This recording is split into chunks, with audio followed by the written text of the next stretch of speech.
going to address the overheating issue by making a fan shroud. Pop the hood, measure radiator, come up with some rudimentary plan. Electric fan, what do you think?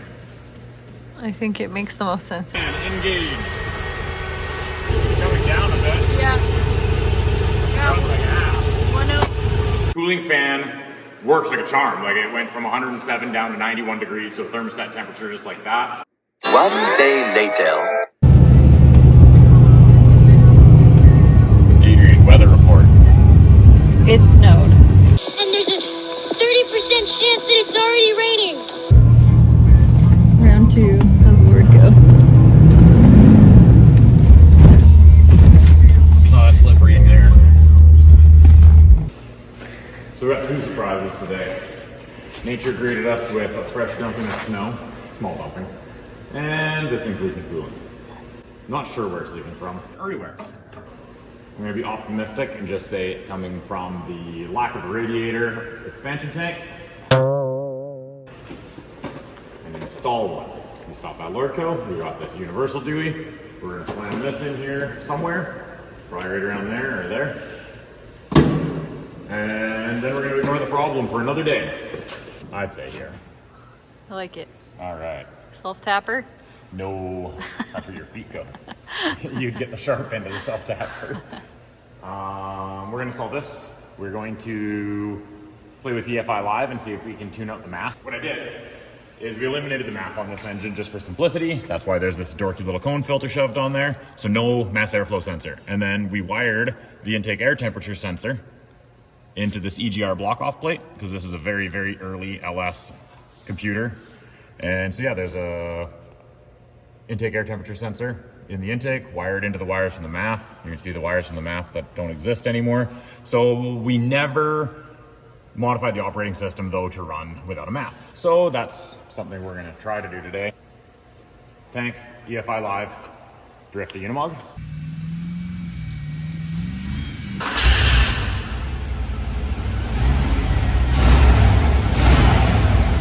In this thing too, I wouldn't mind figuring out. It drives like shit. Oh! Maybe it's a bigger leak than we need to worry about. It's coming out of the engine. I forgot the fan didn't do anything. Where's that coming from? Oh boy. Okay, it's a bigger deal than I thought. Oh, is it the water The pump? water pump. The water pump's good. Well, I mean, no, I shouldn't say that. The water pump's spinning. Okay. Are we gonna do a water pump today? I think we're gonna do a water pump today. Run back to Lordco?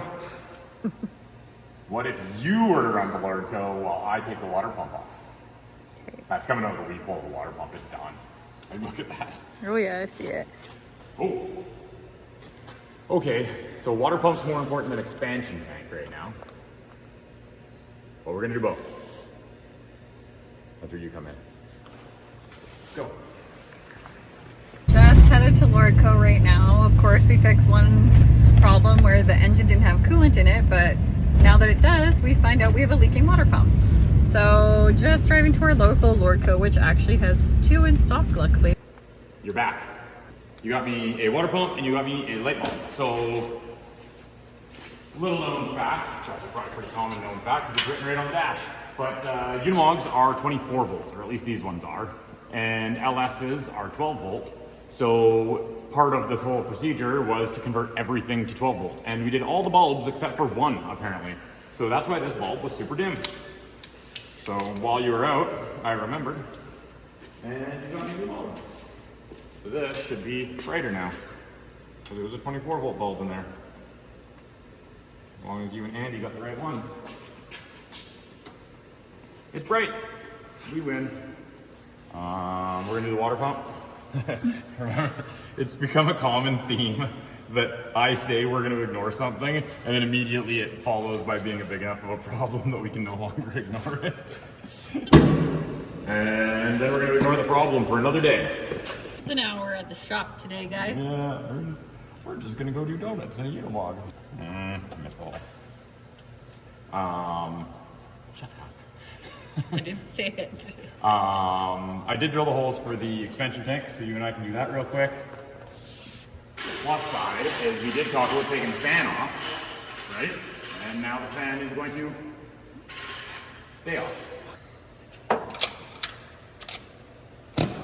Got the wrong way. No, that's right way. There, that's not going back on. Okay, this is a pretty simple setup. To pop the hoses off, pop the water pump off, and that's it. Belt.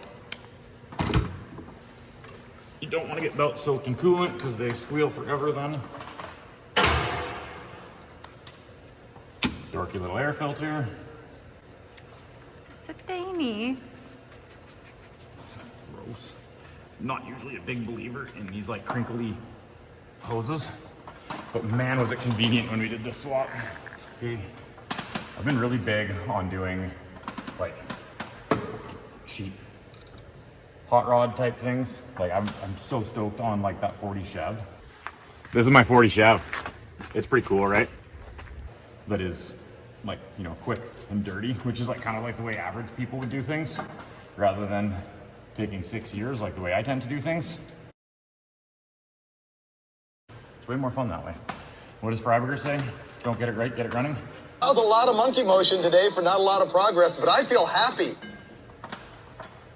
Smart man, that David Freiberger.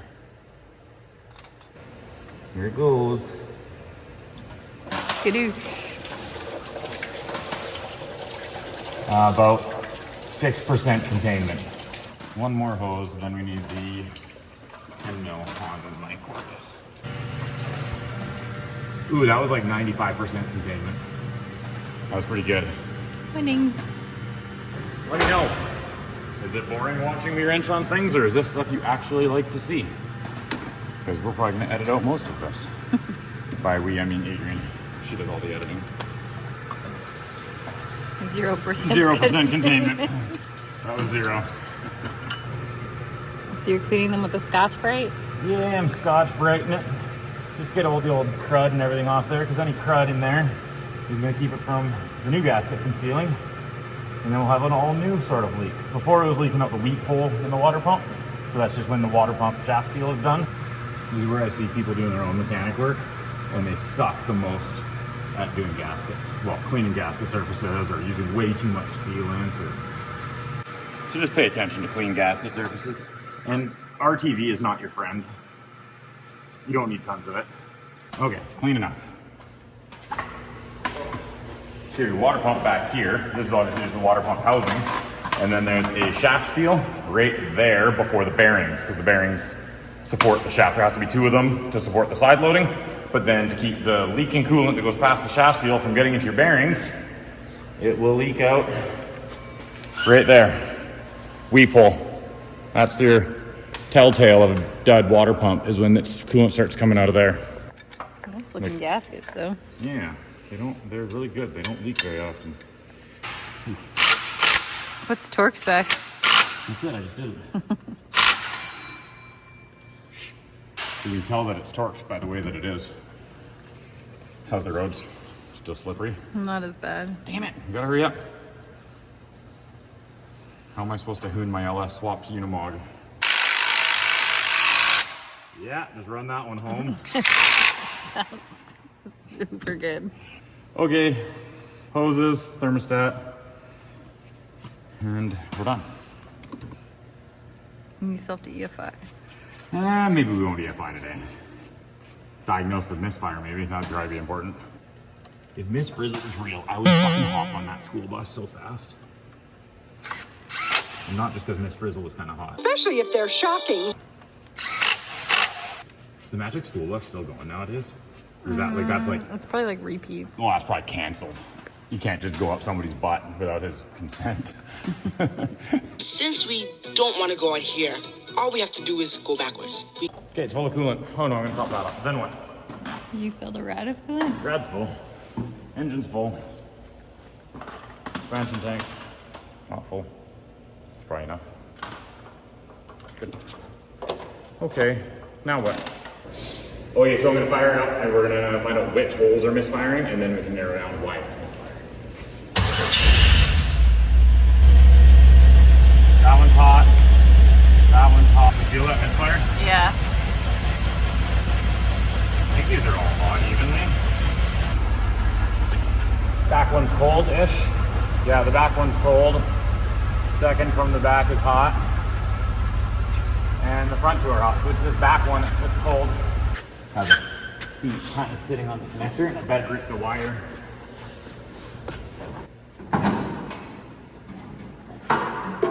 What's my hook on? The Modus. Don't rip it up, there you go. It's a Triton. Oh, these are old school connector coils too. Kind of the shittiest ones. Press the button. Is the key still on? No. Do you want to turn the key on? It'll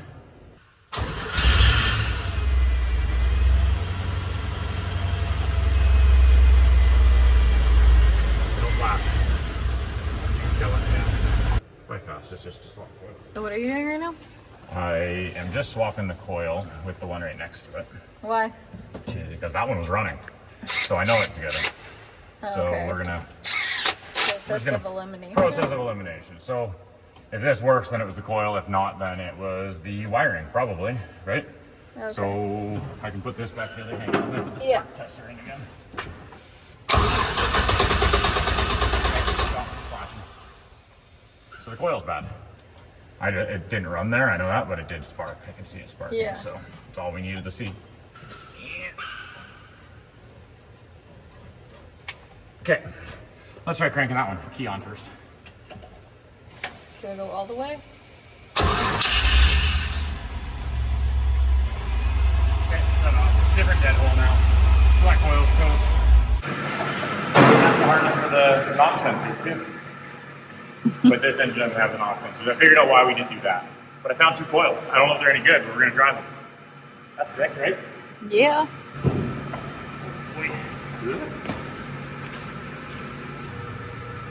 So I was digging around in the back and I found a spare coil. These used to be in Hyde, actually, back in the day when Hyde was running a Mega Squirt system. I don't know if it'll work, but we're gonna try because it's here. Wanna bump it over? Yeah, it works. Dipstick. Dipstick's not mounted. Put it on the list. Should we just trust that fixed it? Yep. Go for it? Okay. Leave this seat out for now. That's right. Here's your key. That's my key. Put it in the keyboard.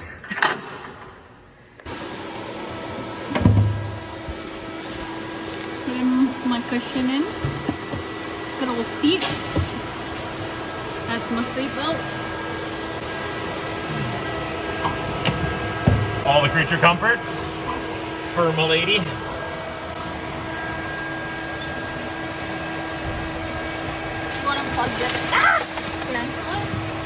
What's that? Yeah, I don't need the scan tool, I need the plug. That's not working well. It's not a cushion. I'm just gonna... Yeah, you take your phone, I'll take Ow! the scan tool. Let me stab in my butt. Just go up somebody's butt without his consent. This feels super safe. What's that? I have so much leg room. Oh, do you really? I got straight legs in this beach. Heat from an engine. All the creature comforts for my lady. It does have a heater, I suppose. Luxury. Oh, the plow came by.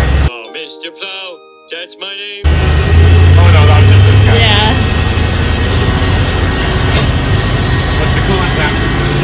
52. I'm gonna play this. What's funny is I can actually see the pivot arm and see that all that plays in the steering box. You can see the whole steering wheel through the floor.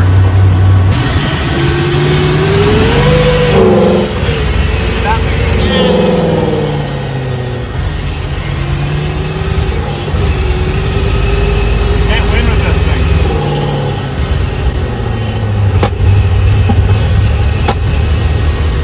Okay.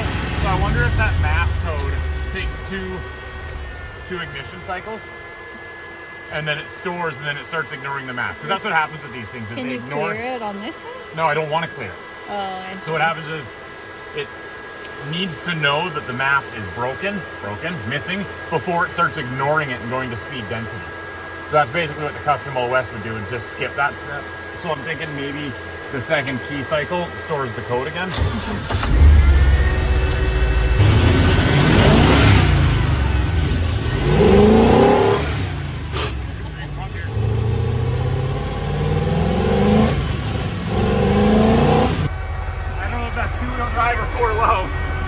you know?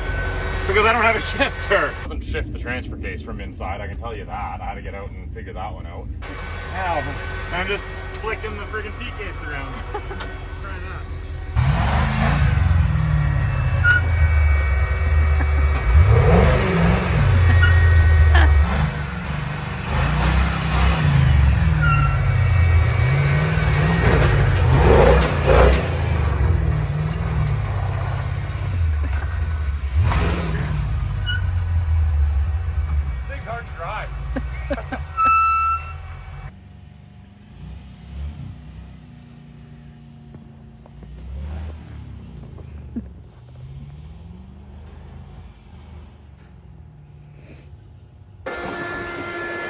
I can't tell if it's in two-wheel drive, I'm gonna be honest. But the coolant temp stayed like at 89 that whole time. That's sick as shit. This thing's hard to drive, Adrian. Like, it is scary. Feels like I'm trying to drive like the fucking Sears Tower or something.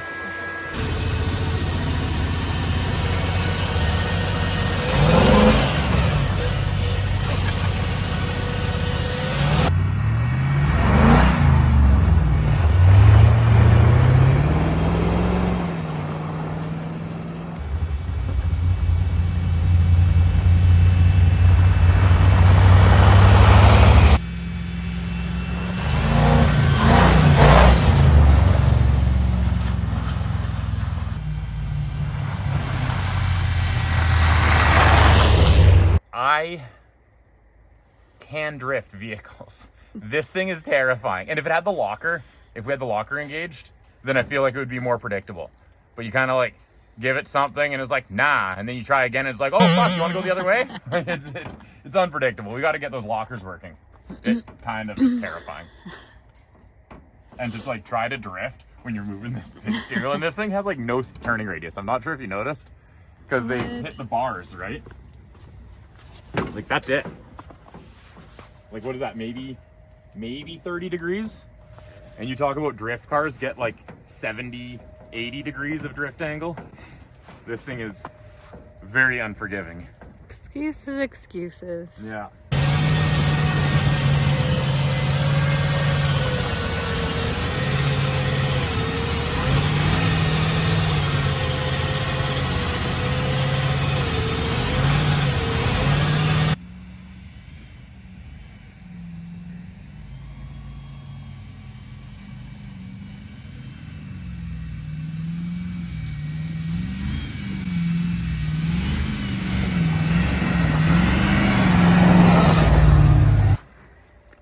How'd she do? Well, we started the day with the plans on fixing why she ran rough and found a water pump that was leaking.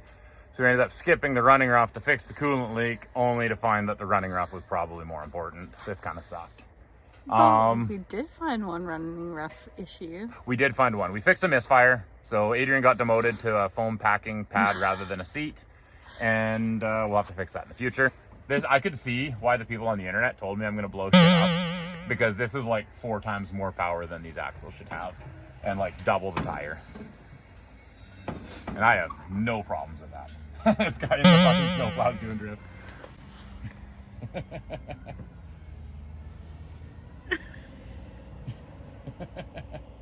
I think it's that rear steer, right? It's 4-wheel steering.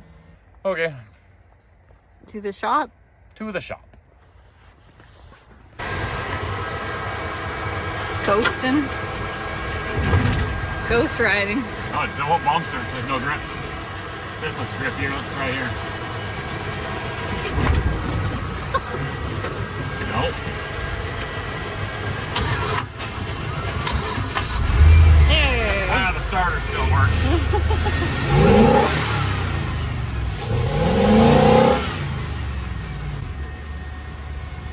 That's all she's got for gears, man. Like, that's it. Oh, more people drifting. See, it rattles like that, which also makes me think off sensor, but Oh yeah. Good, staying at 90. that's crazy good, eh? Yeah. 90's obviously thermostat temp, I guess. Eh? Yeah.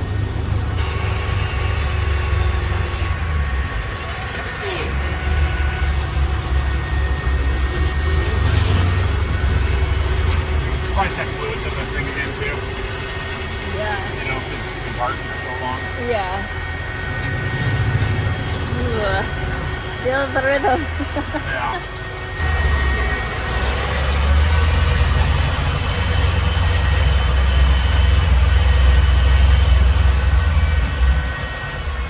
So today we came down here with the intention of fixing the fact that it runs like shit sometimes. And it's really unpredictable. I can't really tell you why yet, but I'll probably get to the bottom of it and then I'll fill you in. But every once in a while it starts popping and running like a bag of ass. So you cycle the key off and on, and it's a ripper again. And I mean, it's ripping. Like this thing's stupid fast for what it is. Also stupid scary because it's manual steering with a lot of play in it, and it's 13 feet tall. Well, 9.5 feet tall. Like 9.5 feet. So we came down with the intention of fixing running like crap. The Unimog greeted us with a puddle of coolant on the ground. Oh. So we changed the water pump instead. Cooling system complete. We'll call that one checked off. One step closer to LS Fest West in April. So our plan is to take 2 vehicles, one being the Unimog with the LS engine in it, and one being my Hot Rod Buster, 1929 Ford with an LSA in it.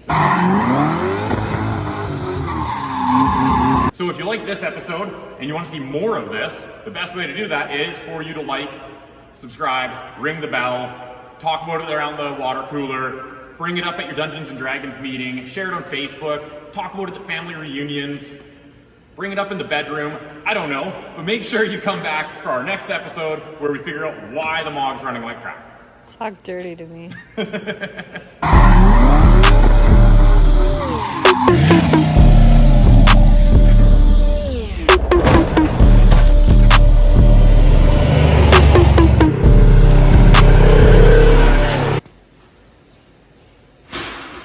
Look at those 2 buggies side by side. The old hotness and the new hotness.